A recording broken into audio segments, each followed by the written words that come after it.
Hi, I'm Leanne Petrides. I'm from Community Information and Support Cranbourne, and we used to be known as the Citizens Advice Bureau.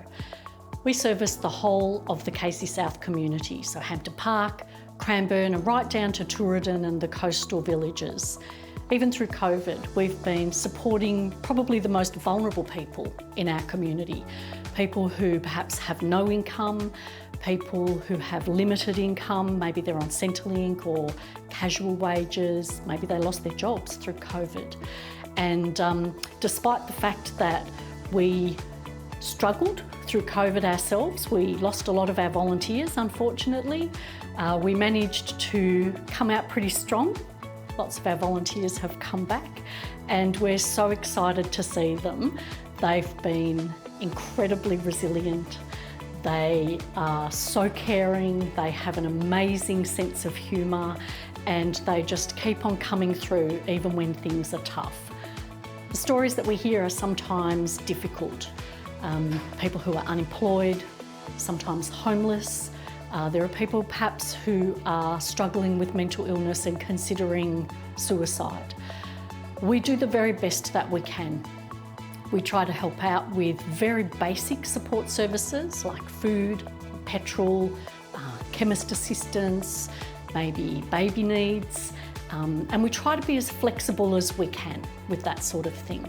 But most importantly, we try to be a bit of a listening ear for people within our community who maybe they don't have anybody else that they can talk to, and we can be that person for them. We only open Monday to Friday, but we are here between 9:30 and 4. So if you or anyone you know needs some help, it's always worth giving us a call or checking us out on Facebook or our website. We have a number of people who work for us. They all come from the local community. Some are volunteers, some are paid staff, as well as our emergency relief. We have counselling, we've got financial counselling, and we've got a whole lot of other services coming into our centre. It's almost like we're reawakening after COVID, so we've got our fingers crossed for some real positivity. We've got Gamblers Help coming into the centre, we have Ways here, we have SECL providing some outreach support for our refugee and asylum seeker families who have been here for less than 5 years. And as of next week, the doors will be open fully, completely, and we're looking forward to being able to provide even more assistance to people who need it within the community. So prior to COVID, we probably had about 40 volunteers who were working for us in a whole range of different jobs. Everything from interviewing those vulnerable members of the community right down to helping us with our shopping, doing a bit of gardening for us here, entering data, counting the statistics, all of those things that some people find boring, but it's actually really critical to keeping the organisation running and flowing well. During COVID, we probably had to cut down to only 1 or 2 volunteers and it hit us really hard. I'm so happy to be able to say that the volunteers are back with a vengeance, and let's face it, they're the lifeblood of not just our organisation but our community. And many of them have said that they've been so happy to come back to work, so happy to be able to engage with the rest of the workers because we do get on really well with each other, and also the rest of the community because this is what they do. Volunteers have the biggest hearts, and stuck at home and not being able to actually demonstrate that love and service to their community was actually hitting them really hard. We worked really, really hard to keep people engaged even when they weren't working here as volunteers. We set up a little private Facebook group so that every week we would maybe do something a bit fun like a pyjama challenge or an Easter bonnet challenge. And so those of us who were here in the office, because we were considered essential workers, well, we'd have to come in our pyjamas. That was really hard, but fun. So we'd come in our pyjamas and we'd set the challenge for the volunteers to also take some shots of themselves in their pyjamas and post it up on the Facebook page and share how they were feeling. And it was that that connection that really kept us going. It kept everybody involved, everybody engaged. And so it made it a little bit easier when we started reopening and coming back to delivering services, to just getting people back on the ground and joining the organisation again. One of the more positive things through a difficult situation was the fact that we were getting a lot of new people coming to our centre and asking for assistance. People who had never had to utilise a welfare or a community agency in the past. And I know it might sound strange for me to say that that was a positive thing, but it really opened up some avenues for people. We were able to provide not just practical financial support, but we were also able to provide lots of referrals to other organisations far and wide who were able to provide assistance. So families and individuals were saying to us that they never knew that we existed. They were so happy that they had made a connection. We were happy because we were able to be a little bit more flexible with the support that we were offering. So if people were coming in and they had no income whatsoever while they were waiting for support, we were actually able to provide them with a little bit more support and more flexible support than we might normally be able to do. And what that did was put us in a position where we were able to set people up to be a little bit more stable, a little less anxious, and a little bit more settled, I think.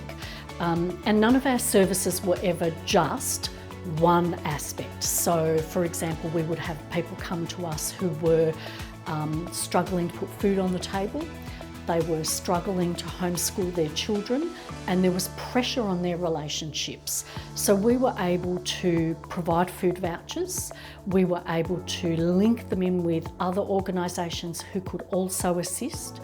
We were able to provide supports around whether they perhaps needed some more digital devices like laptops or iPads. And then we were also able to offer support with our counselling service. All of our services are completely free.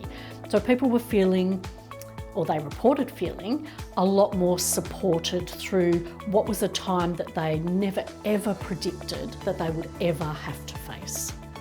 I've had the pleasure of being in this establishment since, it's about 2.5 years now. I started here under placement doing certificate 4 in mental health.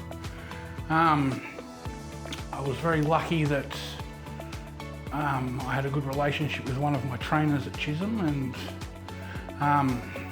she was friends with Leanne, so I was able to get me this placement position. And yeah, pretty much after that, I'd done Diploma of Mental Health and arranged with Leanne to do placement here as well. And I've had the great honour of actually being offered a full-time position as front of house receptionist. My duties involve obviously answering calls, triaging a lot of the clients that come in. Yeah, it has its good and bad days. Ever since I've been here, especially during placement, homelessness has definitely sort of hit home for me. I think I class myself living in a tiny bubble prior to working here.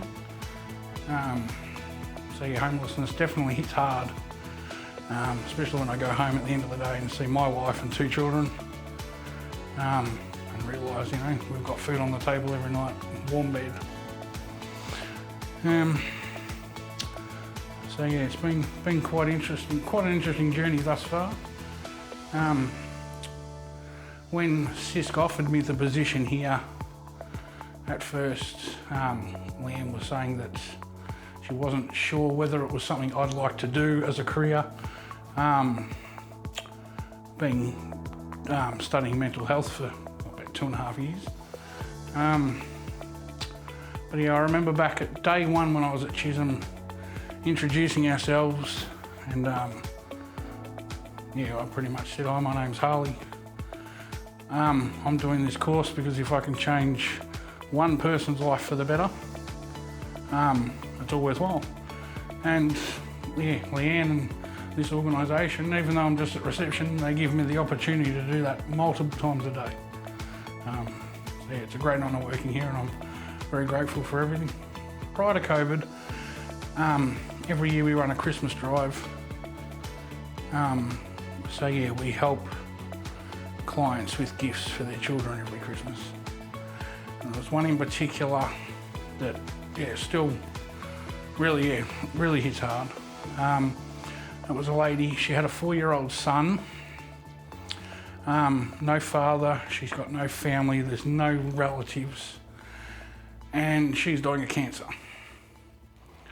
And yeah, her story was she'd been talking to DHS on a regular basis, trying to, I don't know, arrange what's going to happen to her kid once she's gone. And that I went home and cried. It killed me. But yeah, that's probably the only one that's really hit hard since.